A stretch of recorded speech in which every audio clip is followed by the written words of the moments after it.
ولو ترى إذ وقفوا على ربهم قال أليس هذا بالحق قالوا بلى وربنا قال فذوقوا العذاب بما كنتم تكفرون قد خسر الذين كذبوا بلقاء الله حتى إذا جاءتهم الساعة بغتة قالوا يا حسرتنا على ما فرطنا فيها وهم يحملون أوزارهم على ظهورهم ألا ساء ما يزرون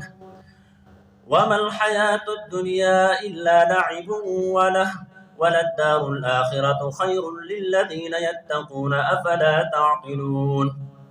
قد نعلم إنه ليحزنك الذي يقولون فإنهم لا يكذبونك ولكن الظالمين بآيات الله يجحدون ولقد كذبت رسل من قبلك فصبروا على ما كذبوا وأوذوا حتى أتاهم نصرنا ولا مبدل لكلمات الله ولقد جاءك من نبأ المرسلين وإن كان كبر عليك إعراضهم فإن استطعت أن تبتغي نفقا في الأرض أو سلما في السماء فتأتيهم بآية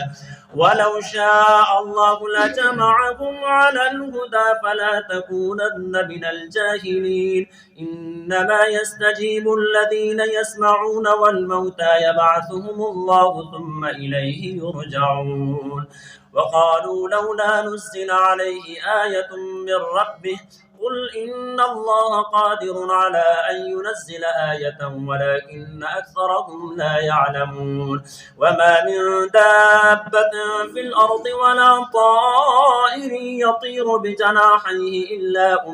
أمثالكم ما فرطنا في الكتاب من شيء ثم إلى ربهم يحشرون والذين كذبوا بآياتنا صم وبكم في الظلمات من يشاء الله يضلل ومن يشاء يجعله على صراط مستقيم قل أرأيتكم إن أتاكم عذاب الله أو أتتكم الساعة أغير الله تدعون إن كنتم صادقين بل إياه تدعون فيكشف ما تدعون إليه إن شاء وتنسون ما تشركون.